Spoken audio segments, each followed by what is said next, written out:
Hey, how's it going? My name is Shu. Google recently announced NotebookLM, which is not just a typical note app, but more like an AI collaborator that can help you understand ideas and write better. It's actually kind of the app that I wish I had when I was a uni student, because it would have made it a lot easier to write papers and essays. So if you're currently a student, academic, writer, or anybody who has to read a lot of papers and articles, you might want to check it out. Thanks to Sanebox for sponsoring this video. Okay, NotebookLM has a design that feels familiar, much like using Google Keep, which many people appreciate for its simplicity and ease of use. Just like Google Keep, NotebookLM is also intuitive and pretty easy to use.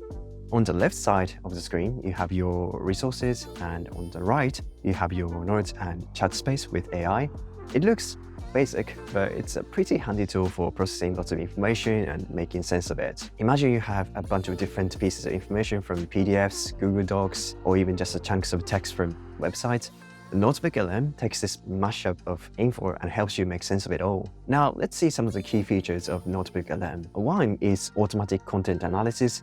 When you feed links or documents into it, NotebookLM doesn't just store them, it actively analyzes the content.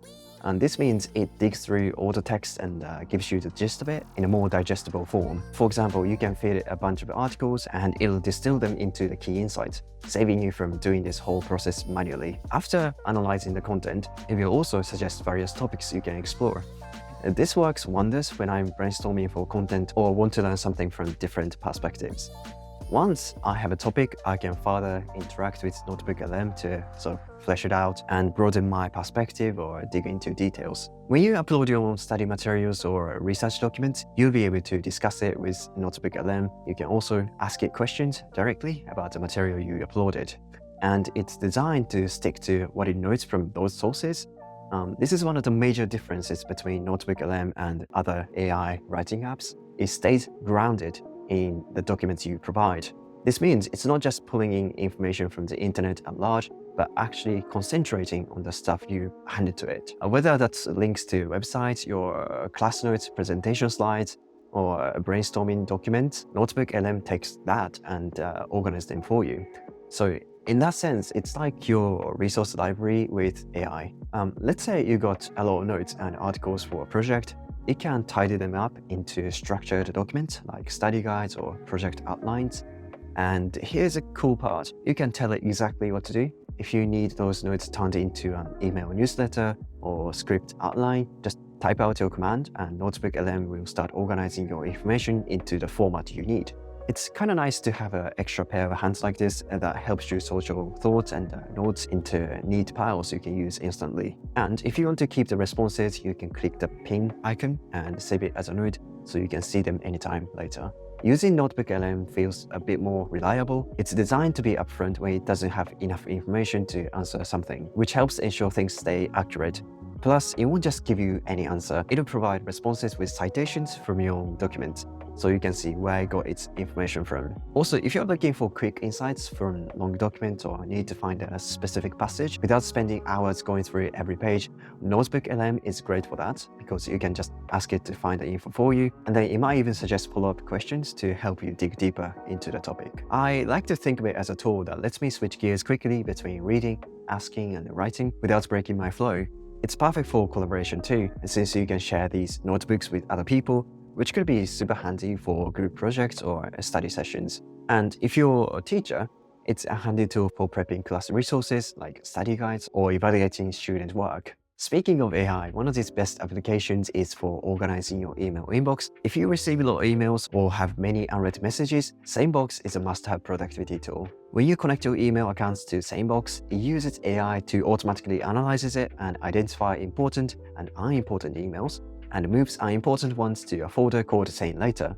This saves you time and lets you concentrate on important emails, allowing you to avoid spending hours each week organizing your inbox. But there is more. Sanebox has many time-saving features such as Daily Digest and Sane Black Hole. Daily Digest summarizes unimportant emails, which lets you process them more efficiently at once. And Sane Black Hole allows you to stop receiving emails from specific senders like annoying marketers. It's compatible with any email client, including Gmail, Outlook or Yahoo, and works super smooth. It simply installs the app and you're ready to go. You can try Sanebox for free and see how it works for you.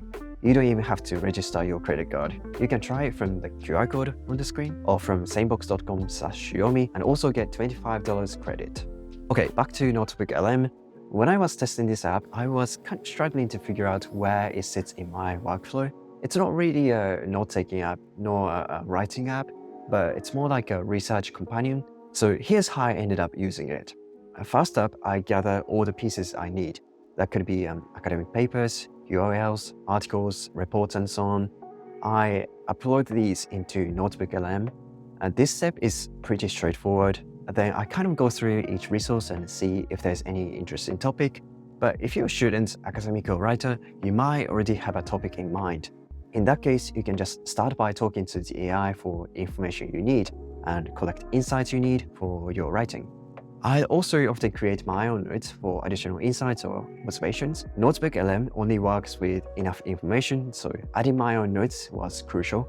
And sometimes I felt like I added too many notes, but you can always combine similar notes together. Then it helps me sort out all that information. It could be pulling together a study guide or creating an outline for a report or presentation.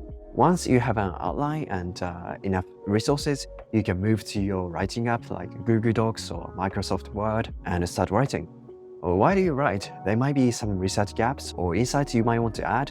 If that's the case, you can head back to NotebookLM and ask the AI to find that information you need instead of going through your notes and sources one by one. Another interesting use case for me was to import my reading highlights from Readwise, so I can let the AI organize them. This way, I can ask the AI to find a specific piece of information that I read about before. So if I'm writing a blog post about why you should create content online, I can just ask the AI to find relevant info from my previous reading. Then I can use that information to write much faster. So if you're a Readwise user, or if you simply have a lot of reading highlights in your Google Drive or somewhere, you should definitely give it a try. But this tool is still experimental, so there are some cons too.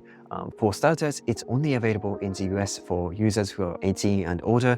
I live in Japan, so I have to use VPN to access this app. Also, if you're expecting to be a proper note app, you might get disappointed because it lacks some important features as a note app, like adding images, tasks, or formatting text. But like I said, it's a useful companion tool for a note app. And most of all, I find importing sources a bit tedious because there's no way to import directly from the web using a browser extension or something like that. So you have to download your sources manually and then upload them to the app. Anyway, if you're interested, you can give it a try from the link in the description.